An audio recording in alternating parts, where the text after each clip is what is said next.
Li Amedê bi pêşengiya dibistanên finalê pêşbaziya matematîkê hat lidarxistin. Ji bo pêşbaziya matematîkê her dibistan sê xwendekarên xwe yên herî baş şandin. Ji bo finala pêşbaziyê jî xwendekarên şeş lîseyên Anadolê man. Xwendekar di pêşbaziyê de zora hev birin û hunerên xwe pêşandin.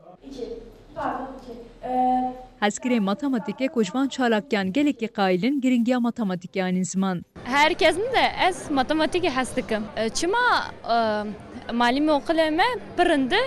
Ew malîmê pir hes dikim, onun için ew neqalî me bikim. Boya matematika me xweşî yani. Ez karim çê bikim o öğretmenê me jî pir baş e. Ji bera xweş anlatıyorlar dibêje. Seba wiya mana jî xweş e, seba öğrenciya. Matematik tiştekî pir xweş e. İnsan aqlê xwe bide pê û muallimê insan baş bû û insan bi şoxlê her roj matematik tiştekî pir xweş e, insan karê bike yanî tiştekî zor ne. Ew kî matematikên hes nakin nezî bila muallimê wan re yardım bikin bila pişwa bi şoxlê ne kîtabanda de matematikê hes bikine. Rêvebir û mamostê jî diyar dikin ku çalakiyên bi vî rengî ji bo hezkirin û motivekirina matematîkê gelekî giring in. Kesên ji vê xwendekan ji vê yarışmê baş derkevin dibin yekemîn, duyemîn, sêyemîn.